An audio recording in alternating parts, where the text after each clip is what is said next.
बिस्मिल्लाहिर्रहमानिर्रहीम अस्सलाम वालेकुम। With a different perspective Imran Memon एक बार फिर आप लोगों के साथ हाजिर। आज जो मैंने वीडियो रिकॉर्ड करने का सोचा उसमें बहुत सारे लोगों की फरमाइश थी कि मैं instead of having a video जिसमें मैं अपने आप को पेश करूं या अपनी शक्ल को पेश करूं, बेहतर ये है कि मैं कुछ चार्ट्स की पिक्चर शेयर कर दूं, ताकि वो लोग जो थोड़ा सा चार्ट्स को भी समझ रहे होते हैं वो ज़रा बेहतर तरीके से समझ लें कि आगे मार्केट की कंडीशन क्या लग रही है। अच्छा, उसको आज की वीडियो को स्टार्ट करने से पहले मैं ज़रा सी एक याद दहानी करवा दूं कि माफ़ कीजिएगा, 26 और 27 दिसंबर के बीच की रात को मैंने एक वीडियो आप लोगों के साथ शेयर किया था जिसमें बड़ा क्लियरली एक लेवल बताया था कि 1,18,500 या 1,18,700 जो है वो इंडेक्स का साइकिल टॉप नज़र आता है। वहाँ पे हम हेल्दी प्रॉफिट टेकिंग को रूल आउट नहीं कर सकते, और उस हेल्दी प्रॉफिट टेकिंग के बाद एक अच्छा खासा करेक्शन मार्केट में ड्यू होता हुआ नज़र आता है, जो कि मार्केट को तकरीबन 1,10,000 से लेके तकरीबन 98,000 तक लेके आ सकता है, और वहाँ से फिर हम दोबारा से एक मूव अपसाइड का बनता हुआ देख सकते हैं, जो कि बाय मिड या एंड ऑफ जनवरी 2025 मार्केट को 1,21,000 या 1,25,000 तक लेके जा सकता है। उस वीडियो को जिन लोगों ने देखा, समझा और उस पर अमल किया, वो मेरे ख्याल से इस वक्त एक अच्छे कैश फ्लो के साथ बैठे होंगे। हाँ, वो लोग जो कि सिर्फ लॉन्ग टर्म टारगेट्स में बिलीव करते हैं और इस चीज़ में यकीन नहीं रखते कि प्रॉफिट टेकिंग भी कोई एक हेल्दी चीज़ है, ताकि वो कैश फ्लो को जो है मेंटेन कर सके, वो लोग अभी अभी मेरे ख्याल से एक नर्वसनेस का शिकार होंगे। और जैसे मैंने कहा था कि उन लोगों से मेरी हमेशा एक नाराज़गी सॉर्ट ऑफ रहती है। मैं उनसे नाराज़ नहीं रहता, वो लोग मुझसे अक्सर नाराज़ रहते हैं कि भाई आपने तो एक लॉन्ग टर्म टारगेट दिया हुआ था और मार्केट कैसे बीच में रुक गई। तो लॉन्ग टर्म टारगेट का मतलब ये नहीं है कि आप सीधा सीधा एक ही सिमत में जाते रहें। अगर इसकी इसकी छोटी सी मिसाल ये है कि अगर आपने एक 10 मंजिला बिल्डिंग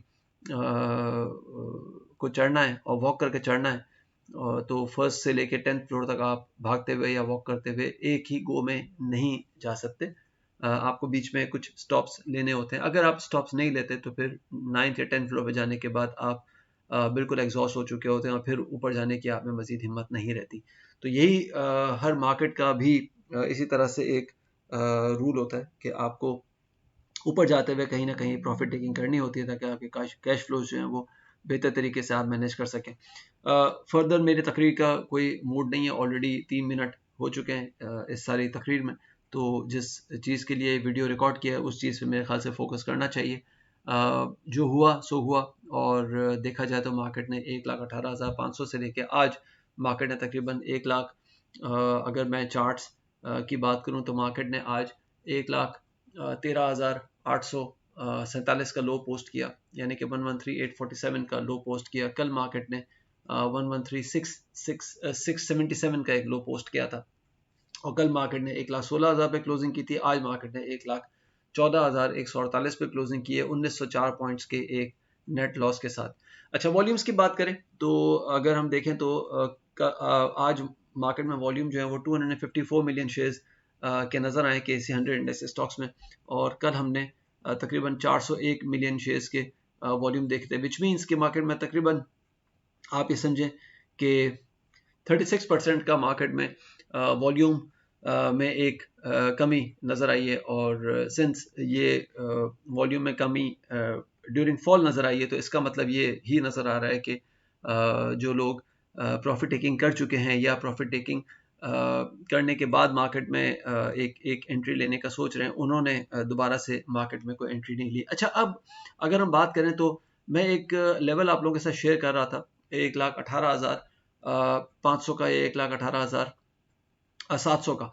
वो बेसिकली किस लेवल किस बेसिस पे था? अगर मैं इसी चार्ट को जो मैंने ये केसी 100 का सिंपल सा चार्ट मैंने आप लोगों के साथ शेयर किया हुआ है, इसको अगर मैं मंथली पे लेके जाऊं और एक सिंपल सा टूल लगाऊं पिच फॉर्क का, जो कि फरवरी 2009 जब मार्केट ने एक समझे कि 4,780 का एक लो पोस्ट किया था, वहां से अगर इस पिच फॉर्क को हम प्लॉट करें तो इस पिच फॉक का जो मैक्सिमम लेवल नज़र आता था, इस पिच फॉक को अगर जो लोग लगाना जानते हैं वो अगर लगा के देखें तो नज़र आता था कि मार्केट में 1,18,500 या 1,18,300 के आसपास एक टॉप बनता हुआ नज़र आ सकता है। और अगर मंथली टर्म्स पे देखें तो इस वक्त मार्केट ने एक shooting star sort of a candle बनाई है, जो कि फॉर द फर्स्ट टाइम ये कैंडल नज़र आ रही है 8 जुलाई 2024। तो यहाँ पे ये नज़र बिल्कुल आ रहा है कि ये जो पिच फॉक का जो एक टॉप था उसने अपना बेहतरीन तरीके से काम दिखाया है, और यहाँ पे हमने healthy profit taking rule out होते हुए नहीं देखी या प्रॉफिट टेकिंग को ट्रिगर होते हुए देखा है। अच्छा, यही चीज़ मैंने आप लोगों को दिसंबर के महीने में बता दी थी कि 1,18,500 या 1,18,700 का लेवल है जो मार्केट में एक अच्छी खासी प्रॉफिट टेकिंग ट्रिगर कर सकता है। अच्छा, उस टाइम पे तो हम आई मीन जिसको भी देखें वो मार्केट में बात कर रहा था कि 1,25,000, 1,60,000, 1,50,000, 1,80,000 ये लेवल्स हम देख सकते हैं। मैं भी इससे जो है वो डिसएग्री नहीं कर रहा, लेकिन पॉइंट ये है कि उससे पहले पहले मार्केट में एक हेल्दी करेक्शन आ सकती है, और इस वक्त अगर हम देखें तो मार्केट में वो करेक्शन स्टार्ट होते हुए नजर आ रही है। अगर हम यहाँ पे बात करें कि अब ये करेक्शन कहाँ तक जा सकती है, तो इसी चार्ट को हम थोड़ा सा वीकली टर्म पे ले जाते हैं और नजर आता है कि मार्केट 1,13,500 से लेके 1,13,000 1,12,800 की रेंज है, जहाँ पे मार्केट अपनी एक करेक्शन का फेज कंप्लीट कर सकती है, या KC100 जो है वो अपना इस करेक्शन को कंप्लीट कर सकता है। लेकिन अगर ये लेवल टूटता है, यानी कि 1,12,600 से नीचे नीचे अगर हम ये वीक क्लोज होता हुआ देखते हैं, जिसमें अब देखा जाए तो आज हमने ट्यूसडे देखा है, अभी 3 दिन बाकी हैं, तो ये 1,12,600 की रेंज है जो बड़ी इंपॉर्टेंट है। अगर इसके नीचे नीचे KC100 वीकली क्लोजिंग करता है या इनफैक्ट डेली क्लोजिंग भी करता है, तो फिर हम इंडेक्स को यहाँ से बड़ा आराम से 1,08,000 से लेके 1,08,700 से लेके 1,08,000 तक आता हुआ देख सकते हैं। और इसी पिच फॉक का जो एक लो स्टैब्लिश होता है वो तकरीबन 98,000 के आसपास होता है, और यहाँ पे हम ये समझ सकते हैं कि अच्छी खासी करेक्शन कंप्लीट हो सकती है 98,000 या 95,500। ये रेंज मैंने आपको पहले भी बताई थी कि इस रेंज तक मार्केट में एक करेक्शन ड्यू है। करेक्शन का मतलब ये नहीं है कि आप शॉर्ट करके बैठ जाएं, करेक्शन का मतलब ये है कि आप प्रॉफिट टेकिंग करें और दोबारा से अपने कैश फ्लोज को मेंटेन करते हुए आप इस काबिल हो जाएं कि दोबारा से मार्केट में एक अच्छी एंट्री ले सकें या अपने पोर्टफोलियोज को शिफ्ट कर सकें। ये तो रहा KC100 का एक बड़ा छोटा सा व्यू, मैं ज़्यादा टाइम नहीं लूँगा। अब इसके साथ साथ जो 3 स्टॉक्स इस रिपोर्ट में इस रिपोर्ट के जो मेन स्लाइड थी उसमें हमने शेयर किए थे कि टेलीकार्ड, FFL और TRG, इसको अगर हम देखें तो इस वक्त नज़र आता है। सबसे पहले हम टेलीकार्ड की बात कर लेते हैं।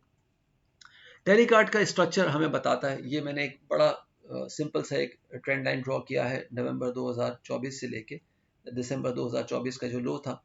अगर इन दोनों लोज को देखें तो ये तीसरा लो यहाँ पे हम देख सकते हैं, कोई 8 रुपए 40 पैसे से लेके 8 रुपए 29 पैसे या 8 रुपए 20 पैसे के आसपास तक टेलीकार्ड का एक फॉल हम देख सकते हैं।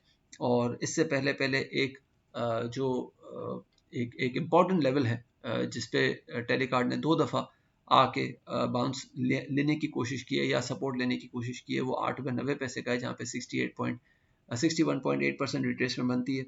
लेकिन अगर ये लेवल टूटता है तो फिर टेलीकार्ड का लेवल 8 रुपीज़ 40 पैसा से लेके 8 रुपीज़ 20 पैसा बन सकता है। यहाँ पे टेलीकार्ड में एक बाय अटेम्प्ट लिया जा सकता है, और इस बाय अटेम्प्ट के बाद जो पहला टारगेट आप अपने जहन में रख सकते हैं for Telecard, that is between 950 and 980 और मैक्सिमम 10 रुपीज़ 20 पैसा।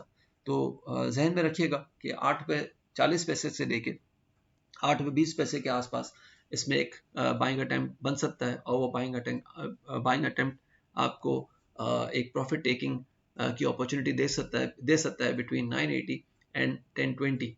ठीक है, आगे चलते हैं और FFL को डिस्कस करते हैं। FFL में भी अगेन अगर मैं इस पिच फॉक की बात करूं तो ये पिच फॉक बता रहा है कि FFL can come towards 16 rupees and 20 पैसा या 15 रुपीज़ 70 पैसा इन दिस करंट साइकिल। और यहाँ पे अगर 16 रुपीज़ 20 पैसा या 15 रुपीज़ 70 पैसा के बीच में ये जो 50 पैसे की रेंज है, इसमें एक बाय अटेम्प्ट लिया जा सकता है। अगर हम यहाँ पे एक सिंपल सा फिबोनाची भी ड्रॉ करें तो फिबोनाची भी बताता है कि 61.8% इसका मैक्सिमम 15 रुपीज़ 20 पैसा तक इसको ड्रैग कर सकता है। तो ये जो रेंज है जो मैंने पहले डिस्कस किया आपके साथ 16 रुपीज़ 20 पैसा से लेके 15 रुपीज़ 70 पैसा, इसके बीच में आप अगर बाय लें तो आपका स्टॉप लॉस जो है वो 15 रुपये का होना चाहिए। एंड आफ्टर दैट जो पहला टारगेट आपका बन सकता है इस करंट साइकिल में, वो जनाब 17 रुपीज़ 60 पैसा से लेके 18 रुपीज़ एंड 40 पैसा का बन सकता है। 18 रुपीज़ एंड 80 पैसा के ऊपर इसको सेशन क्लोजिंग करना ज़रूरी होगा in order to negate further correction and be able to target 22, जो कि इस करंट साइकिल, इस शॉर्ट टर्म साइकिल का पहला मेजर टारगेट हो सकता है। इसके बाद हम बात करते हैं टीआरजी की। अच्छा, टीआरजी में ये बात करें तो अगेन आपने देखा होगा कि मैं चाहे वो टीआरजी हो चाहे टेलीकार्ड हो, सॉरी चाहे टीआरजी हो चाहे केएसी 100 हो चाहे एफएफएल हो, मैं उसमें पिचफॉक का इस्तेमाल बहुत ज़्यादा कर रहा हूँ। बिकॉज पिचफॉक एक ऐसा टूल है जो मुझे बड़ा यूज़र फ्रेंडली लगता है और मेरे लिए बड़ा ईज़ ऑफ एक्सेस उसमें हो जाता है अपने लेवल्स को आइडेंटिफाई करने के लिए। तो अगर टीआरजी की बात करें तो टीआरजी में जो लेवल हम देख सकते हैं for a good buying, that is between 63.40 and 61। इस रेंज के अंदर आप टीआरजी को बाय कर सकते हैं विद अ स्टॉप एट 56। और माफ कीजिएगा, अगर ये 56 के लेवल होल्ड कर लेता है तो टीआरजी में जो अगला बड़ा मेजर हम एक जिसको कह सकते हैं कि एक बुल रन देख सकते हैं, वो जनाब अप टू 85 बड़े आराम से ट्रिगर होते हुए देख सकते हैं। लेकिन उसके लिए शर्त यह है कि आप 56 का अपने जहन में स्टॉप लॉस रखें on session closing basis. Video कैसा लगा प्लीज़ इससे ज़रूर आगाह कीजिएगा। और मेरे प्रीमियम सर्विसेज के लिए आपने अगर आप में से कोई भी इंटरेस्टेड हो, जो मेरा नॉन प्रीमियम सब्सक्राइबर है वो अगर इंटरेस्टेड हो तो काइंडली मुझे दिए गए नंबर्स पे व्हाट्सएप करके ज़रूर मुझसे कांटेक्ट कर सकते हैं। कोशिश कीजिएगा कि कॉल ना करें, बिकॉज मैं कॉल रिसीव नहीं करता। उसका रीज़न मैं बता चुका हूँ कि एक कॉल भी अगर 4 से 5 मिनट की हो जाती है, और अगर मैं दिन में 10 कॉल्स भी रिसीव करूँ तो इट टेक्स अराउंड 1 आवर। और मैं दुनिया के 6 मार्केट्स को कवर कर रहा होता हूँ अपने एनालिसिस में, और 6 मार्केट्स के लिए मैं अपनी सर्विसेज दे रहा होता हूँ। तो अगर मैं सिर्फ 1 घंटा कॉल्स पे निकाल दूंगा तो मैं फिर काम नहीं कर सकूंगा उस कंसंट्रेशन से। अपना ख्याल रखिएगा, अपनी दुआ में अपनी राय से प्लीज़ ज़रूर आगाह कीजिएगा, अपनी दुआ में याद रखिएगा। थैंक यू, अल्लाह हाफिज़।